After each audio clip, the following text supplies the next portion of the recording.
है मसीह का प्यारा वचन, ये है वचन प्यारा। परमेश्वर के धन्य नाम की महिमा हो। प्रभात मनन के सत्र 2439 में आप सभी का बड़े प्रेम के साथ स्वागत करता हूं। आइए आज के मनन के लिए हम पढ़ते हैं पतरस की पहली पत्री अध्याय 5 पद 8। सचेत हो और जागते रहो, क्योंकि तुम्हारा विरोधी शैतान गरजने वाले सिंह के समान इस खोज में रहता है कि किसको फाड़ खाए। हमारे कल के मनन में हम इस बात को संक्षेप में देखे हैं कि विश्वासियों पर भी शैतान हमला करता है। इसलिए ही परमेश्वर का वचन हमें चेता रहा है कि शैतान के फंदों में नहीं फंसने के लिए हमें सचेत रहना है और जागते भी रहना है। सचेत रहने का अर्थ होश में रहना या गंभीर रहना आदि। मूल भाषा यूनानी में यहाँ उपयोग किया गया शब्द का आक्षरिक अर्थ नशा नहीं किया हुआ अथवा बीइंग अब्सटेन्ड फ्रॉम वाइन है। जो व्यक्ति नशा का प्रभाव में है उसको कोई आराम से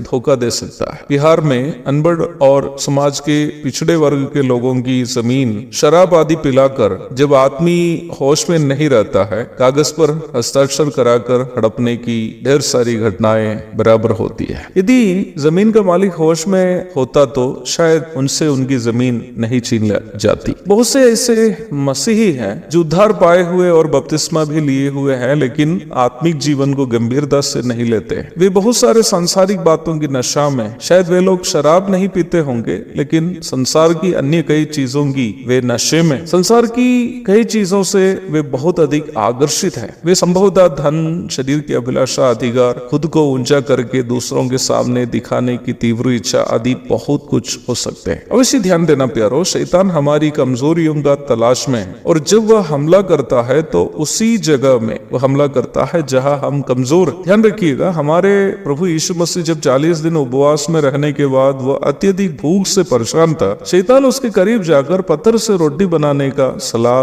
दिया था। प्रभु के स्थान पर हम में से कोई यदि होता तो उसे एक अच्छा सलाह के रूप में स्वीकार करता और चाहिए तो इतना भी हम कह देते कि 40 दिन हम भूख प्यास से रहने के बाद मेरी कलीसिया का एक भी विश्वासी मुझे एक ग्लास पानी तक नहीं पिलाया। बेचारा शैतान भाई ही है जो कम से कम रोटी खाए कि नहीं पूछने आया है। लेकिन प्रभु शैतान के चाल चलन के बारे में अवगत होने के कारण और वह जिस उद्देश्य से संसार में जी रहा था उस उद्देश्य के बारे में गंभीर होने के कारण यह निर्णय लिया कि शैतान की सलाह से रोटी खाने से अच्छा है भूखा रहना। अवश्य ध्यान रखिए प्यारो, यदि हम विश्वासी होते हुए भी धन के भूखे हो, शैतान हमें धन का लालच में फंसाएगा। यदि हम शारीरिक अभिलाषा के भूखे हो तो उसी में शैतान हमें फंसाएगा। अधिकार या पदवी के हम यदि भूखे हो तो उसी में वो हमें फंसाएगा। इसलिए ही हमें इस प्रकार के सांसारिक चीजों की नशे से बचकर सचेत होकर तो आत्मिक जीवन को गंभीरता से लेकर जीवन बिताना होगा। अन्यथा हमारा लापरवाही हमें बड़े नुकसानों को झेलने हेतु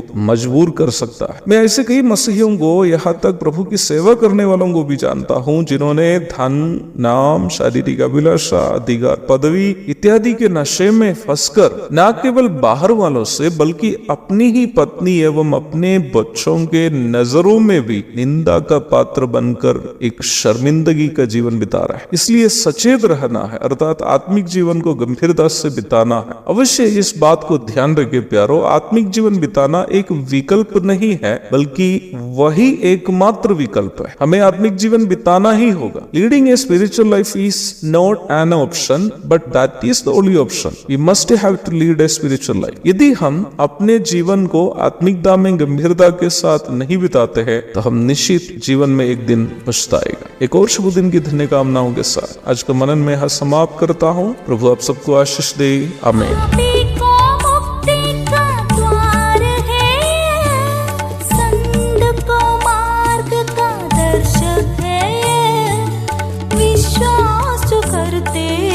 उसके लिए अनंत जीवन का साधन है। ये है वचन प्यारा वचन, यीशु मसीह का प्यारा वचन। ये है वचन प्यारा वचन, यीशु